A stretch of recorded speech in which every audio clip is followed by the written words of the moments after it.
Hello, Village family, and a good Friday to you.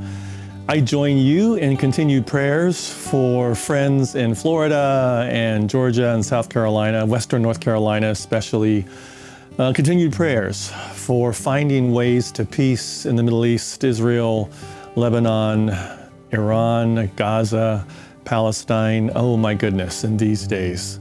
So join me continually in prayers, lifting up leaders, persons who are making decisions, first responders, all those good folks, and for continued hope in the region, in the Middle East, and certainly here in this country. So speaking of this country, we are in a preaching series talking about loving God and loving nation. And I've got a question for you. How would you answer if someone asks you, is the United States a Christian nation? Is the U.S. a Christian nation? How would you respond? After preaching on Sunday about being one nation, I had several folks stop and ask me, Rodger, do you think we are a Christian nation? And so I want to answer that in the sermon on Sunday and talk about that. I'll talk about Christian nationalism, a rising movement. And I'll talk about our forebears, how they intended for us to be a people of faith.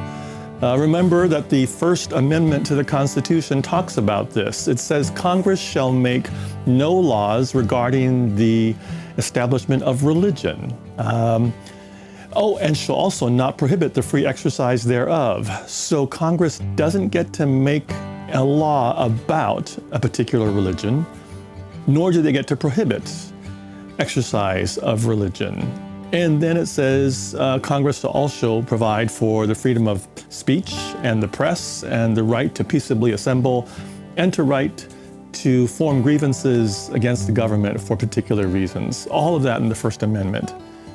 So I think our forebears would answer that the United States is not supposed to be any one religion. And I'm actually grateful for that. I've had the privilege of traveling around the world like many of you. And if you're born and raised in Sweden, you are a Lutheran, period. Because everybody in Sweden is Lutheran since that's the state church.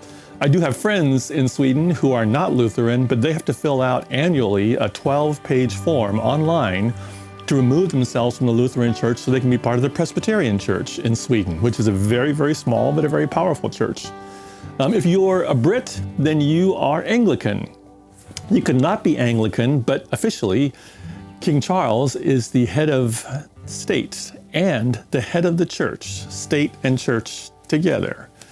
So we'll talk about whether the United States is a Christian nation.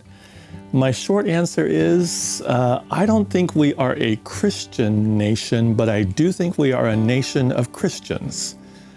A nation of Christians and Muslims and Jews and Buddhists and Hindus, a nation of people of faith and non-believers.